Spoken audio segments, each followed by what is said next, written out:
Hola, buenas tardes. Estamos nuevamente aquí en Radio Canal, en Voces de la Salud, siguiendo un ciclo de entrevistas con la participación del doctor Daniel Napolitano, que ya todos lo conocen, que es un médico que viene de la ciudad de Córdoba los días jueves o viernes y se desempeña en la Clínica Regional del Este. Así que en esta oportunidad vamos a conversar sobre dos patologías que tienen bastante frecuencia y que es motivo, por lo menos así a nivel del consultorio y a nivel de la familiar, llamémosle, de las hernias inguinales. Y hay otras como son las crurales, las epigástricas, que ya vamos a las eventraciones y también el doctor las va a desarrollar. Cuando me opero, si me tengo que operar, bueno, todas esas historias que son preguntas y dudas. Así que, Daniel, bienvenido. Muchas gracias de nuevo de estar aquí y te escuchamos. Bueno, buenas tardes. Un gusto estar con usted, un gusto estar de vuelta en San Francisco. Qué lindo día me ha tocado hoy para venir. Bueno, sí. Un tema lindo y muy frecuente en el consultorio de un cirujano son la patología herniaria, patología de la pared abdominal. La pared abdominal es un sitio, digamos, que se encuentra entre el tórax y la pelvis y está rodeada por músculos que en la parte anterior van a tener un entrecruzamiento especial. Hay unos rectos anteriores, que son los que cuando están muy trabajados se ven como los abdominales, pero normalmente son dos músculos rectos que están en la línea media y se van acompañando desde el cifoide hacia el pubis. Sí. Y los músculos anchos, que son los que nos cubren las partes laterales, que van a ser el oblicuo mayor, que tiene una dirección de arriba hacia abajo, de afuera hacia adentro, el oblicuo menor, que tiene dirección de abajo hacia arriba, de afuera hacia arriba, hacia adentro, y el músculo transverso más profundo, que tiene una línea horizontal, la dirección de sus fibras. Y después vamos a tener la fascia transversal, el peritoneo y la cavidad abdominal. Ese entrecruzamiento de estos músculos nos van a dar algunos sitios de debilidad, también sumado a que en el feto, sobre todo en el varón, se forma, sobre todo no, únicamente en el varón, se forma el testículo dentro de la cavidad abdominal y después atraviesa esas paredes que después van a conformar los músculos para llegar al escroto. Ese camino, que lo podemos dibujar para que tengamos una imagen más clara de las paredes musculares, los músculos, el testículo cuando atraviesa la pared y va hacia el escroto, deja un trayecto que si nosotros lo vemos de frente, esta es la espina ilíaca anterosuperior del hueso ilíaco, la espina del pubis, acá tenemos el pubis con la del otro lado, la inserción del oblicuo mayor nos va a dejar la arcada crural.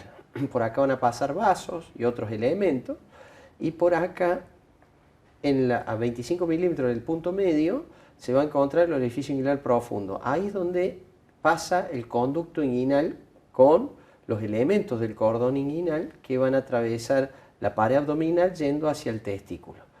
Los vasos espermáticos y todo lo que irriga el testículo atraviesa ese orificio en la profundidad y de vuelta en la superficie, pero ya a la altura de la espina del pubis, y este trayecto va a ser lo que nos va a dar el conducto inguinal, que es lo que tan comúnmente después presenta hernias y que uno tiene que reparar. Muchos factores van a incidir en que alguien desarrolle una hernia o no. Por ejemplo, que estos orificios, en vez de tener un trayecto largo, donde recordemos que son varias capas musculares, el orificio profundo está aquí, el orificio superficial está aquí, tiene distintas capas musculares que lo van a hacer, digamos, bastante fuerte esa pared inguinal. Pero si, como lo dibujé acá, el orificio profundo está acá y el orificio superficial está acá, esto directamente incluso puede tener una hernia del nacimiento ya, un conducto peritoneo vaginal persistente, porque los orificios están muy cerquitas y permiten el paso del contenido abdominal hacia afuera, y que en el tiempo, si sigue progresando, va a llegar al escroto y va a ser la hernia inguinoescrotal. Claro. Perdón, lo que dijiste que es bastante frecuente en el recién nacido, ¿realmente es bastante frecuente? No No es tan frecuente, pero digamos, pero es una hernia que con relativa frecuencia se produce. Y que hay que solucionarla. Y que se soluciona cuando el niño nace, cuando se detecta. Cuando se detecta. A veces no se detecta, a veces se detecta el testículo no descendido y bueno, se desciende y se cierra el conducto. Claro, por eso es lo que se dice del testículo ectópico, que no, como que no descendió. No logró descender y quedó atrapado en el trayecto y bueno, eso requiere una solución temprana, porque si no ese testículo se va a atrofiar y va a tener problemas, incluso puede derivar en otros problemas más graves en la adultez. Entonces, en el niño lo que conviene es resolverlo antes de que pasen los 3-4 años, porque ya se va a atrofiar, si no. Perfecto. Bueno, hablando de esta frecuencia, la hernia muchas veces se produce en el deportista que hace grandes esfuerzos. Lo que se llama la hernia del deportista muchas veces es la dilatación de este conducto, sin que haya un saco herniario que atraviese ese conducto inguinal. Y eso genera dolor al esfuerzo y en la ecografía se ve como una pequeña protrusión sin conformar una hernia. Y bueno, a veces es digamos, una situación molesta del deportista, de la gente que hace deporte de forma, digamos, competitiva. Y a veces lleva a una cirugía. Con respecto al tema de cuándo operar, la hernia siempre que se detecta se tiene que operar. Más acá, más allá, pero se tiene que operar, porque el riesgo ¿cuál es? El orificio muscular, ya sea en la ingle, en el ombligo, en el epigastrio, es un anillo muscular rígido por donde la presión abdominal, si nosotros lo tomamos como una cámara de presión, cuando uno hace un abdominal, por ejemplo, un ejercicio que para mí no es bueno, al hacer la presión abdominal va a derivar esa presión al sitio más débil, que en este caso si tiene una cierta debilidad acá o acá en el ombligo, va a hacer que el contenido abdominal se quiera meter por ese orificio. Al principio se va a ir agrandando el orificio, al principio se va a ir agrandando el saco herniario que se va a ir formando, y en algún momento, si esa presión es tal que permite que el contenido atraviese ese orificio, puede quedar atrapado. Y ahí es cuando tenemos la hernia atascada, que es cuando no retrocede a su lugar, y la hernia estrangulada, cuando no solo que no retrocede, sino que se compromete su irrigación. Ahí es cuando estamos en una dificultad grave que requiere una cirugía de urgencia, que muchas veces, si lo que está herniado es el intestino, puede derivar en una resección intestinal, una cosa que era totalmente programable. Por eso, cuando uno detecta la hernia, cuando uno sabe que tiene la hernia, tiene que valorar los riesgos y beneficios de una cirugía y programarla. Porque un problema agudo sobre una hernia requiere muchas veces un cuadro clínico grave. Yo me acuerdo en el consultorio cuando llegaba un paciente que él mismo ya venía con el diagnóstico de que tenía una hernia, o que en el examen clínico yo le encontraba la hernia, lo primero que preguntaba la gente era: y doctor, ¿esto es quirúrgico? Porque mire que a mí no me molesta en absoluto. Creo que es importante remarcar lo que vos dijiste, que la hernia no se cura ni con pastillas ni con bragueros, que la hernia es quirúrgica. Ahora, creo, a ver si yo no estoy equivocado, que se puede, cuando es asintomática, que se puede planear con tiempo, que no, obviamente no es una cirugía de urgencia, la hernia no complicada, hasta que el paciente se convenza de que realmente tiene que operar. Ahora, cuando la hernia tiene síntomas, dolor o se atasca, ahí creo que no hay ninguna duda en ser muy cortante con el paciente e indicarle que tiene que ir a cirugía sí o sí. Sí, la hernia siempre es bueno consultar cuando uno detecta un bulto, una anormalidad en la anatomía propia, algo cambió en la ingle, en el ombligo, en el epigastrio, en los laterales. Siempre hay que consultar, porque uno de los diagnósticos es que puede haber una hernia, pero hay otro. Hay otros diagnósticos, por supuesto. Entonces se hace el estudio. Uno puede ahí, a partir de eso, hacer una ecografía o hacer tomografías a veces y detectar si la hernia es tal o no, si es un lipoma, si es otro diagnóstico o si puede ser otro problema más grave. Cuando la hernia duele, no hay duda que hay que consultar. Claro. Si uno está haciendo fuerza, hay que limitar el esfuerzo. Claro. Si uno tiene algo natural, o sea, uno nota un bulto que sale, hay que tratar de volverlo al lugar inmediatamente. Bien. Porque eso pasa con la ingle habitualmente. Ante el esfuerzo sale el contenido. Si el paciente en ese momento se acuesta, baja la presión del abdomen y comprime ese contenido para que regrese al abdomen, se está haciendo un favor bárbaro. Claro. Si no, hay que ir a la guardia para que lo haga el médico. Y ante, digamos, la no restitución del contenido a su lugar, uno tiene que optar primero por hacer medicación miorrelajante para que permita ese regreso.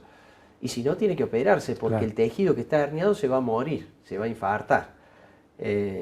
Y ahí la solución no es la ideal, sino la posible. Cuando uno nota o hace el diagnóstico, sabe que la tiene y la puede programar, esta cirugía se puede hacer por laparoscopía. Se puede hacer por cirugía abierta, donde uno hace una incisión en la ingle o en el ombligo o en el epigastrio, vuelve ese contenido a su lugar y se repara con los tejidos propios o con una malla. Si quiere lo analizamos. El tema de los tejidos propios, cuando uno hace una hernioplastia, tiene el pro de no poner un cuerpo extraño. Pero justamente ese tejido es el que se ha herniado, ese tejido es el que no tiene fortaleza, y aparte hay una cuestión temporal. El paciente va a seguir pasando sus años, el tejido se va a seguir debilitando, y una hernioplastia realizada con tejidos propios tiene un índice de residuo que puede llegar hasta el 40%. O sea, es que no es alto. Poco, claro. Por eso también, si uno se pone a estudiar historia de la cirugía de hernia, hay muchas técnicas. No hay una, hay varias. Cuando uno tiene más de 10 técnicas es porque ninguna es excelente. Si no, hay una técnica o dos. Bueno, cuando aparece la malla, hace más de 30 años, que se usó, en la historia se usaron muchos elementos, pero lo que funcionó fue el polipropileno. Hay distintas marcas de esta malla, un entretejido con más plástico, menos plástico, ya son distintas variables. La malla de polipropileno lo que genera es una reacción inflamatoria tal que se depositan fibroblastos, colágeno, que en el tiempo van a hacer que se repare la hernia. No es un mecanismo de contención del plástico, sino que es un mecanismo de fibrosis que se genera a partir del plástico, del cuerpo extraño, que en un año puede llegar a reducirse hasta un 40%. O sea, es algo que se va a ir achicando y la fibrosis propia es la que va a curar esa hernia. Y el tejido va a ir incorporando esa malla, va a desaparecer como cuerpo individual. Perfecto. Vos dijiste algo de la historia y yo siempre por una razón etaria me retrotraje a cómo nosotros diagnosticábamos las hernias porque no había ecografía, con semiología. Y sí, se sigue haciendo eso. Yo le digo un aporte más. ¿No es cierto? Que no era fácil la semiología de las hernias, fundamentalmente las crurales. Yo me acuerdo que tenía alguna dificultad para hacer concreto. Y ahora sí, lo cómico, lo anecdótico, que va en contra de los cirujanos, con el tema de las mallas. Entonces se decían que el cirujano le decía, escúchame, depende la plata del paciente. No, en broma te digo, no, esto es broma. Pero creo bueno, para amenizar un poco y desacralizar la charla, que decía, bueno, ¿vos qué querés que te ponga una Michelin? Dice, o una, como que la Michelin era la más cara, que había más cara y más barata, ¿no? Sí. Pero creo que también, y eso sí yo lo he vivido, de la recidiva tan frecuente que era de un 40%. Que eso daba a la gente de decir, no te operé porque te va a aparecer de vuelta. A partir de la malla, el índice de recidiva se redujo a menos del 1%. Claro, exactamente. Y ese mismo índice de recidiva tiene la cirugía laparoscópica. Que, digamos, el abordaje de la ingle, supongamos, se puede hacer por vía anterior, en la región inguinal, sobre el pliegue inguinal, una incisión de 6-7 centímetros. Se abordan los músculos por delante y se coloca la malla intermuscular. fijada la arcada crural y distintos puntos de los otros músculos. Por la laparoscopía, la diferencia es que necesita una anestesia general, claro, con respecto a la otra, que con una raquidia, o sea, de la cintura para abajo, claro, era suficiente. La laparoscópica necesita la anestesia general, se distiende el abdomen y se trabaja como para la vesícula, como claro, para el claro. apéndice, con los trócares por dentro, descendiendo el peritoneo, recuperando el contenido abdominal y colocando la malla detrás de los músculos. El resultado es equivalente. Bien. Daniel, la hernia inguinal está en el canal inguinal. Sí. La hernia crural, La hernia crural se produce en el mismo sitio de la región inguinal, pero debajo de la arcada crural. No, la hernia inguinal está por encima de esta línea, claro, de la espina ilíaca anterosuperior a la espina del pubis. La hernia crural se produce por debajo lo que pasa es que es 3 dimensiones lo que hay que pensar. Acá claro, está el músculo, esto se apoya así, la hernia inguinal se produce acá, la hernia crural se va a producir por debajo del ligamento de la arcada crural. Los vasos femorales van a determinar que sean por dentro, por delante, por lateral. sería la medio más como frecuente. en la arcada femoral. Claro, Claro. el espacio acompañando los vasos femorales entre el ligamento que nos va a confeccionar la arcada crural sobre digamos, la porción horizontal del pubis, que acá vamos a tener el ligamento de Cooper y el ligamento de Gimbernat en la cara interna. Acá va a aparecer la hernia crural. Lo que tiene de particular la hernia crural, que suele ser pequeña, este orificio es muy reducido, siempre está atascada y se toca firme. No se toca como algo que entra y sale. Bien. Entonces es más difícil de darse cuenta. Para convencer a los televidentes, a los pacientes, decinos así en líneas generales, ¿cuál es la morbimortalidad de una hernia inguinal o inguinoescrotal operada con la técnica clásica o por vía laparoscópica contra una hernia estrangulada? No, o sea, es sideral la diferencia. Por eso quiero que marques la diferencia, ¿no? La cirugía de hernia inguinal es ambulatoria, le diría. Si se opera a primera hora de la mañana, se está yendo a la casa. Bien.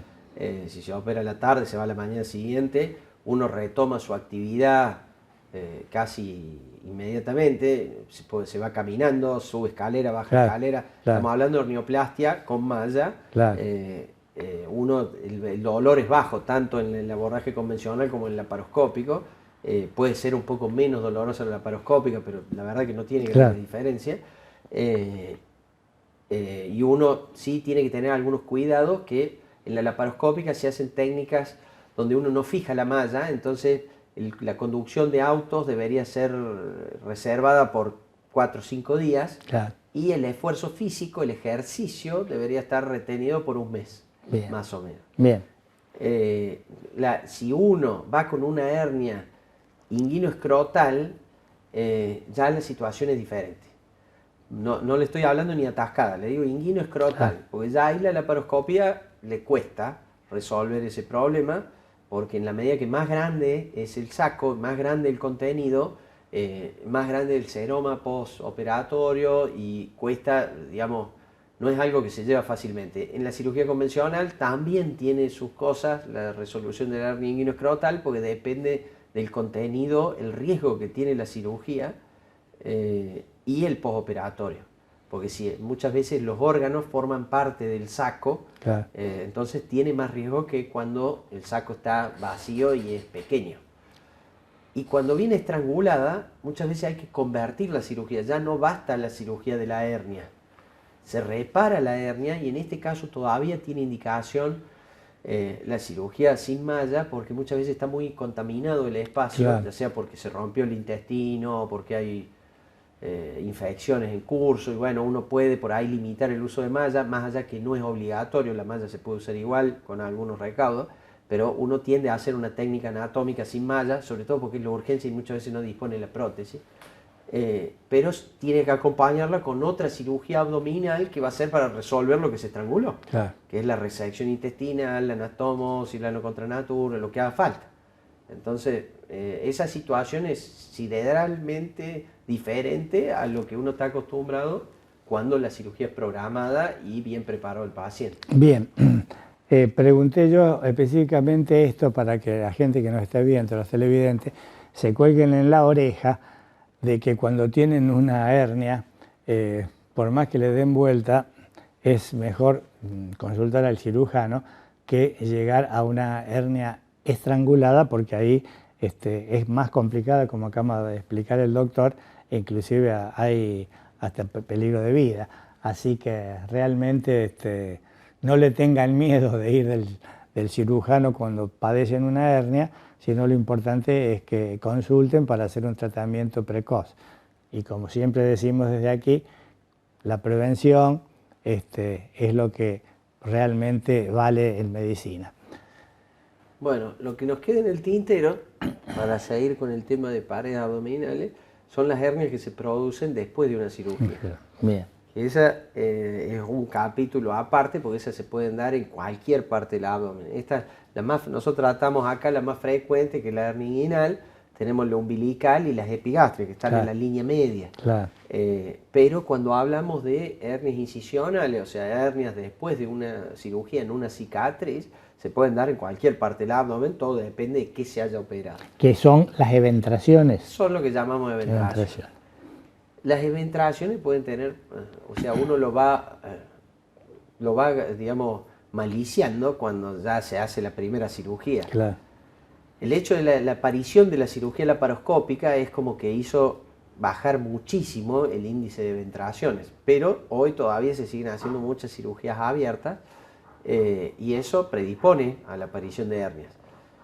¿Cómo nos damos cuenta que va a aparecer una hernia? Y una incisión de más de 15 centímetros en general va a tener un riesgo aumentado de tener una hernia en el postoperatorio.